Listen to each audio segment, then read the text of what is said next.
Bonjour à tous, nous sommes le 18 août 2022 et je vous propose une analyse plutôt swing dans un contexte général sur la paire GBP-USD avec Ichimoku. Comme à l'accoutumée, je vais essayer d'aller vite tout en étant un peu didactique et pédagogique quand même. Je démarre par l'annuel.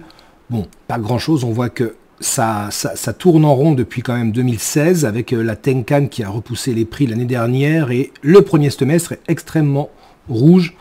Voyons-le tout de suite.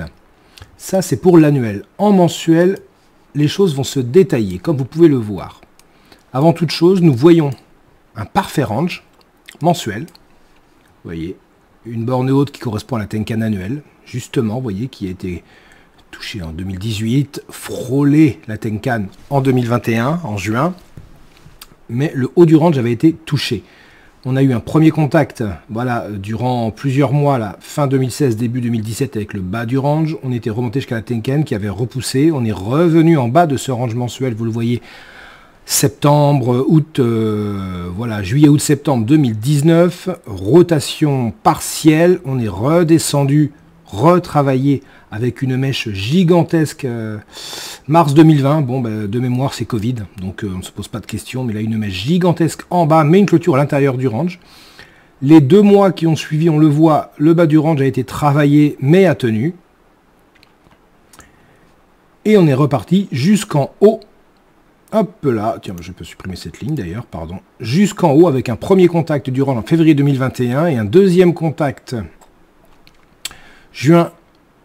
mai-juin 2021 avec une couverture en nuage noir et pop, voilà, un peu plus d'1 an après, les prix sont de retour en bas de ce range mensuel avec en juillet un magnifique doji en bas du range avec clôture à l'intérieur, un magnifique signal acheteur.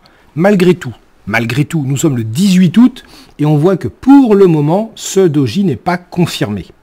Nous verrons à la fin du mois si les prix clôture à l'intérieur du range ou non. S'ils clôturent à l'intérieur, nous pourrions avoir comme une forme d'ETE inversée pour les chartistes, mais qui validerait ce superbe marteau de juillet 2022. Et donc nous aurions voilà, le signal parfait pour reprendre la hausse. Pas évident cette mèche, parce que si on veut trader vraiment en swing, l'idéal serait de mettre un stop en dessous la mèche, donc compliqué d'avoir un ratio correct en swing, mais là on parle quand même de swing très long terme, donc plus d'investissement. Donc voyons ça pour plus tard. Donc le mois n'est pas terminé. Nous ne prendrons pas en compte pour le moment cette bougie qui nous invalide, qui hésite, qui nous fait hésiter. Toujours est-il, c'est que le mois dernier, nous avons eu, soyons factuels, un signal acheteur. Donc, a priori, on a une survente, signal acheteur sur borne basse de range qui a été testé quand même 1, 2, 3, 4, 5, 6, 7, 8, 9, 10, 11, 12 fois. Bon, on est d'accord que ce niveau des 1,21 là est quand même très important. Donc, j'aurais a priori une idée acheteuse en moyen terme. Passons à l'hebdo. L'hebdo, que voit-on? Alors, vous voyez, je le fais totalement à l'improviste.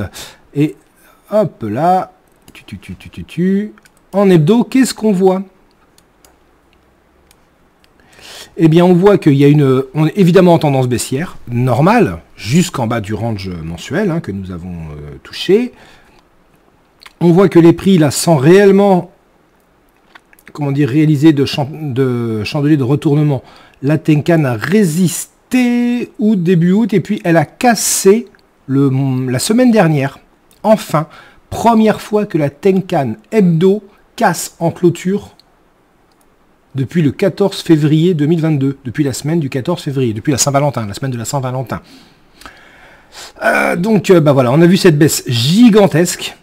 Et là, premier signe de faiblesse la semaine dernière dans la baisse avec la cassure de la Tenkan hebdo. La Chikou est totalement libre, je n'en parle pas. Nous avons la Kijun qui est très éloignée. Cette semaine, nous sommes jeudi, donc pas très encourageant à voir en clôture. Mais nous avons des signaux un peu contradictoires qui demandent validation supplémentaire. En journalier, nous avons quand même là par contre des choses très intéressantes. Et voilà, vous l'avez vu. Nous avons les prix donc magnifiques là, qui sont montés, qui ont cassé la Tenkan, sont revenus prendre appui dessus pour aller ensuite casser la Kijun jusqu'au Kumo, revenus jusqu'à la Kijun pour repartir au Kumo, revenir sur la Kijun. Bon, à un moment donné, il va falloir que cette petite zone comprise entre la Kijun Daily et le Kumo Daily cède. Et là, on arrive. Ce serait un triangle, on dirait on arrive à l'apex. Voilà. Nous arrivons totalement dans cette zone, cette petite zone comprise entre le Kumo et la Kijun se termine. Il va falloir que les prix cèdent, enfin que les prix se décident soit à casser la Kijun par le bas, soit à réaliser un chandelier de retournement haussier, et l'idéal serait avec une cassure de la Tenkan, pourquoi pas. Toujours est-il, c'est que voilà, surveillons cette clôture daily, parce que nous pourrions observer ce soir, on voit que la Chikou d'ailleurs a cassé les prix, hein, elle est libre à la hausse, nous pourrions obtenir ce soir même un chandelier de retournement haussier au contact de la Kijun, avec demain, décalage mathématique logique, on va pénétrer dans le Kumo, qui pourrait nous emmener dans un premier temps pour les swings de quelques jours jusqu'à la Tenkan Daily, éventuellement la SSB, et puis nous pourrions observer, pourquoi pas, une hausse, avec, on voit ce niveau, là, cette zone qui a été très travaillée au niveau des 23,5, là, on pourrait presque la noter, d'ailleurs, et pas presque, on pourrait la noter, regardez en clôture, cette zone a été assez intéressante. Tout là, je vais retirer ceci. A été intéressante, parce qu'on voit que là, vous voyez, on a buté, top, elle a fait résistance, elle a fait support, cassé, elle a fait résistance. Donc je me dis simplement que là, nous pourrions avoir un plan simple qui se dessine en cas de chandelier de retournement daily sur la Kijun, et idéalement, on voit la Tenkan Hebdo ici. Donc idéalement, si la bougie daily voulait clôturer au-dessus de cette Tenkan Hebdo qui correspond à ce plat Kijun, nous pourrions avoir un plan long avec un premier objectif, la Tenkan Daily, la SSB ensuite Daily, pour ensuite aller chercher cette zone. Et puis après, on peut monter dans le... Rappelons-nous que nous sommes dans un range mensuel sur la borne basse. Donc si toutes les validations haussières se confirment, on peut continuer longtemps comme ceci. Mais avant toute chose, il va falloir valider ce plan qui ne demande justement que le signal qui pourrait être donné, pourquoi pas aujourd'hui avec la bougie Daily. En revanche, si la Kijun Daily cède, que faire? Je ne sais pas.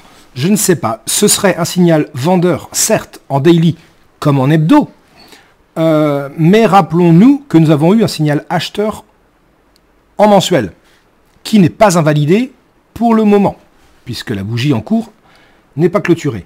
Donc, est-ce que je serai vendeur sur cette paire? Je ne sais pas. Je ne sais pas. D'un point de vue technique, je ne suis pas certain. Après, vendre la Kijun, s'il y a un vrai mouvement baissier, on peut revenir chercher, pourquoi pas les plus bas, parce que là, nous avons une Kijun plate daily, donc nous avons un range H12. Voilà. Et ce range H12, il est relativement simple à tracer.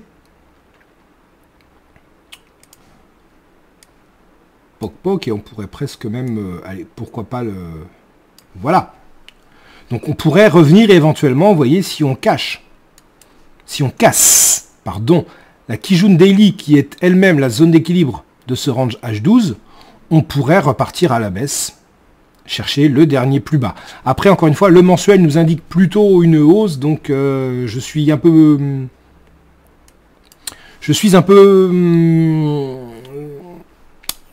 prudent sur les ventes, dirons-nous ça comme ça. Voilà, bon, j'ai beaucoup parlé, plus que je ne le pensais, j'espère que le plan aura été clair. En intraday, on voit bien cette zone à trader, hein. Comme je le disais tout à l'heure, hein, je reviens sur le daily, mais vous retrouverez vous-même sur vos graphes les donnes. Mais je verrai bien, en cas de clôture ce soir, pourquoi pas tenter un achat, avec un stop que nous pourrions placer aux alentours. Alors nous avons le niveau 1,20 qui est un niveau symbolique, hein. Vous voyez, qui a repoussé les prix juste ce matin, là. Donc il faudrait passer un stop aux alentours, je dirais, là, aux alentours des 1,19,5, 1,19,7, je pense. Voilà. Je vous souhaite une excellente journée, bon courage, au revoir.